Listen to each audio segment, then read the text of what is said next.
Hey everybody, it's Wes here, aka Seahawks Prime, and this is your Seahawks go-to channel for everything Seahawks and NFL related. Yes, if you're an NFL football fan, you'll love this channel regardless of what your team and your support is, because I get really into it on not only the Seahawks, but everything NFL related. Let's get into it. The 2022 Seahawks Draft class.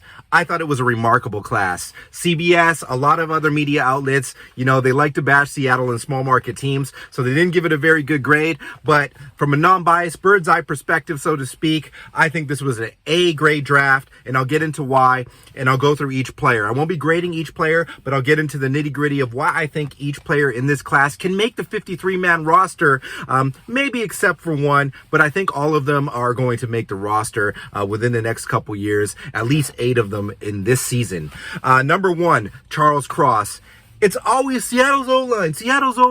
We've had some okay O-lines. Russell Wilson, is fantastic as he is, a legendary player.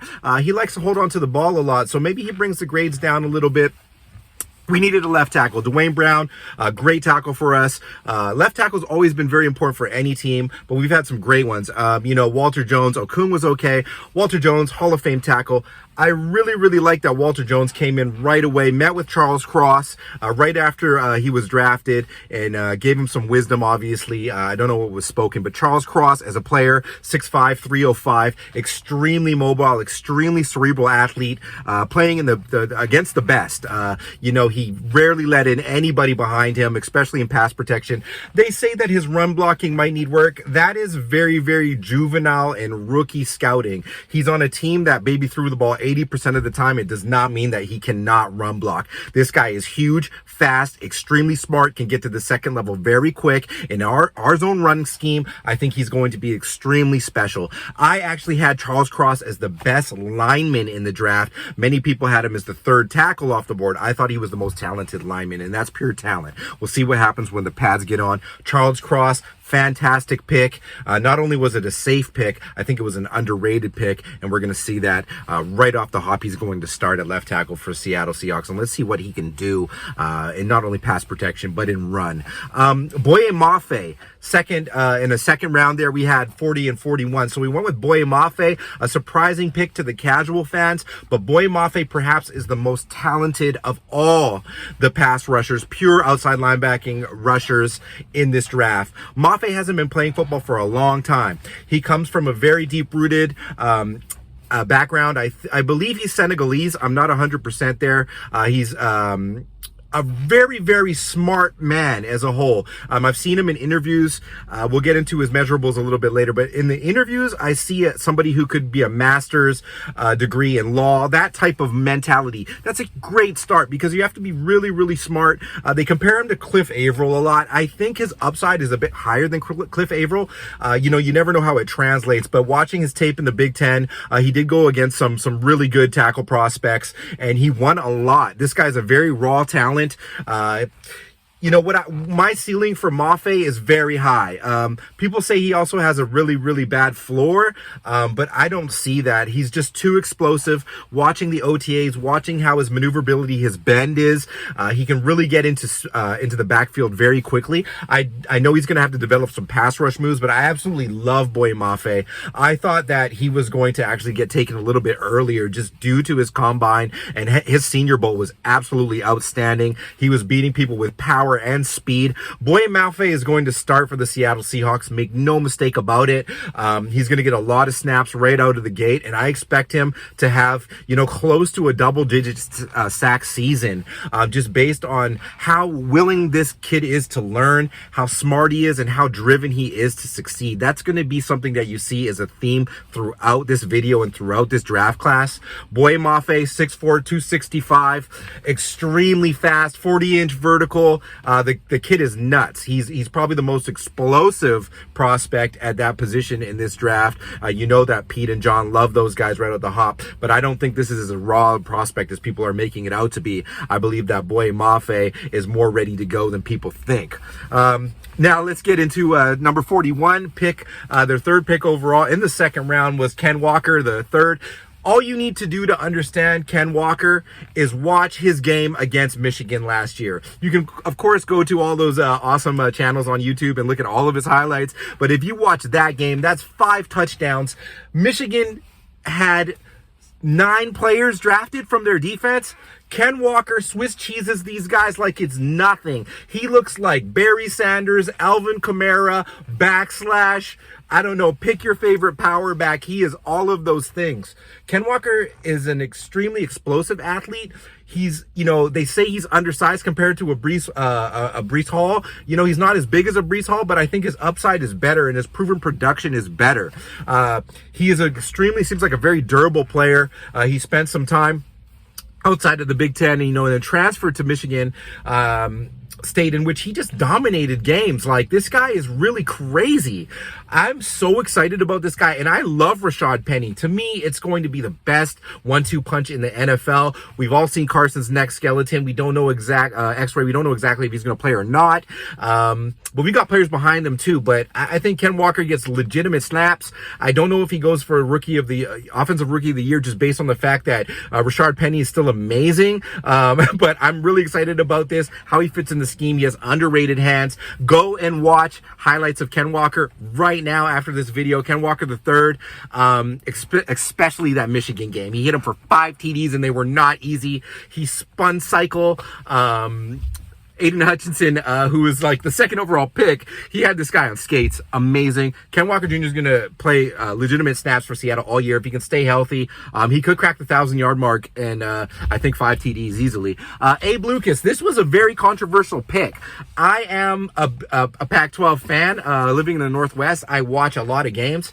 Abe Lucas is a solid player. I really like this pick. You see this on all of these draft videos, 2 benchmark future right and left tackles. Yes, it's true though. To find that in this draft at value was just spectacular. I'm not a Cougars fan. It's Go Huskies, but you know what? He's a great player. That is a great program.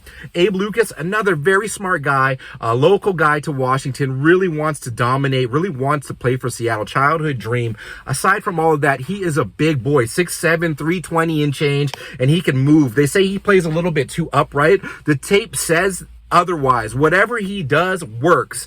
This guy had Kayvon Thibodeau couldn't get by this guy. A lot of really marquee rushers had problems with Abe Lucas. He doesn't give up much. They have the same critique that they did on Charles Cross, that he's not a dominant run blocker. This is an air raid type of offense, et cetera, et cetera. We still got to pass the ball too. I don't understand that.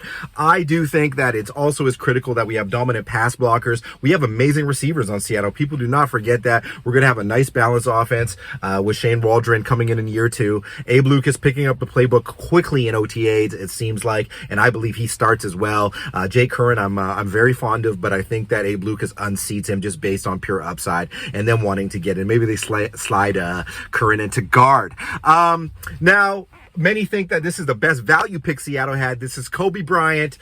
This guy was the award winner of best DB in all of college. No, that didn't go to Sauce Gardner. That didn't go to any of these other high-rated DB prospects. Yes, Sauce has the most actual measurables. Actually, Tariq Woolen does. We'll get to that. But Sauce, the most flashiest year. Great player, but when you're getting targeted as much as Kobe Bryant did, and to make the skills and the plays on the ball that he did, that they say he has at his, slow speeds, this is a guy that just plays football all around. I'm sure this guy could play almost any position on the field and actually have some success. An all-around football player, quintessential Seahawks. I think that this guy is going to become quickly a leader, if he isn't already. But I've watched a lot of his practice stuff with Eric Scott and stuff like that. He really moves super well. He's a very fluid athlete. He's not that twitchy, not that explosive, but man, the kid can make plays on the ball. And that's what you need to do in the NFL level. Not all the time does it matter about the pure speed. It's can you react to the ball? That's a very Seahawky thing, and I'm very excited about Kobe Bryant. I love his tape. I love his college tape.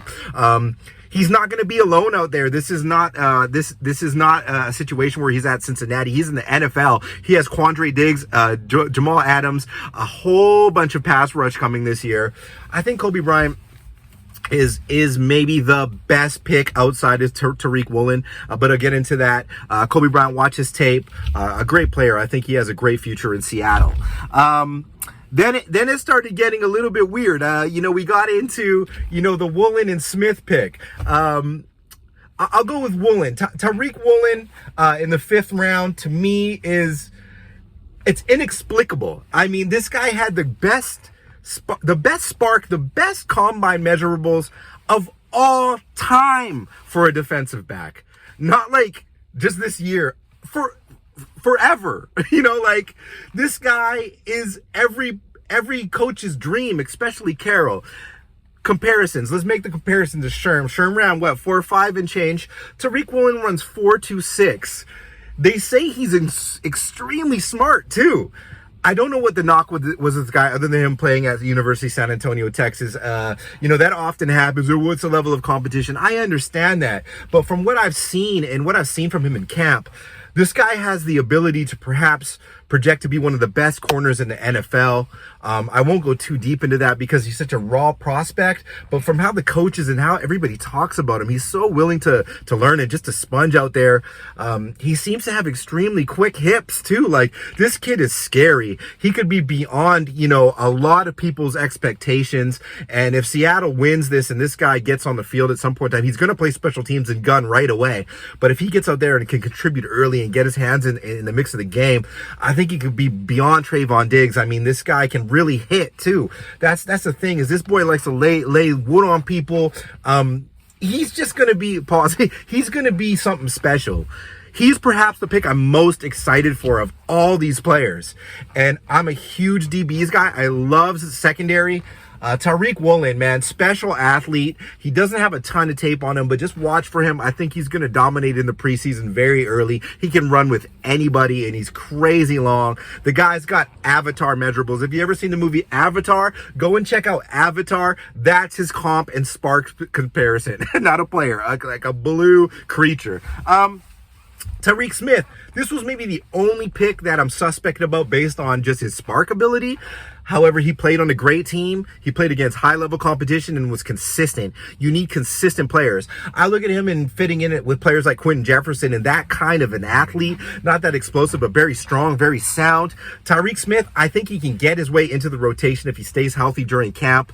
A lot of people were looking for a receiver at value here, but we got those after. So in retrospect, I love the Tyreke Smith pick here. I liked his tape. He's played with elite athletes, Chase Young, and from an elite program. So we don't know. These are kind of those guys that can fly under the radar. He's been banged up a little bit in OTAs, so we haven't seen a lot of him. He's going to have to catch up quick, but I do like the player. I like his mentality. He's a dog, and that's what we need on this D-line, is dogs. Now, into the receivers.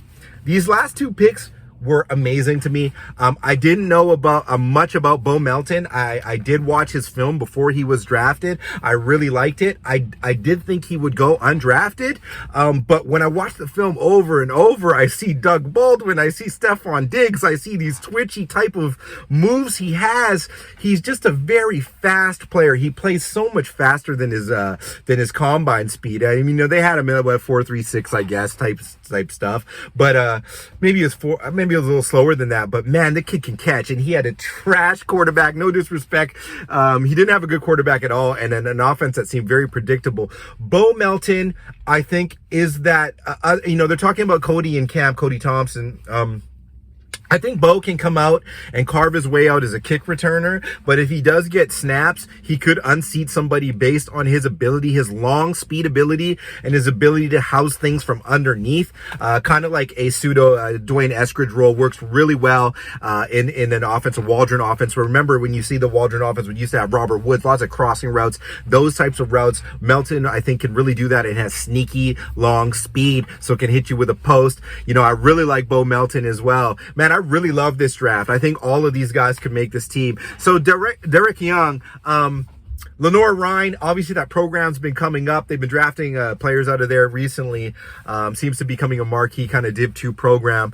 I love this pick because we want players that are kind of into the new school NFL mold and see what he can do.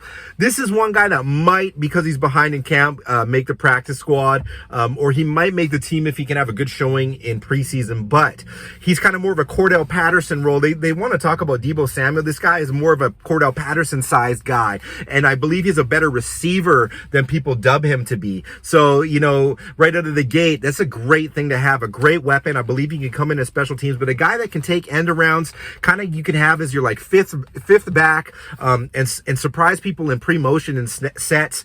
Sound kid. They say he's probably in the best shape like of anybody.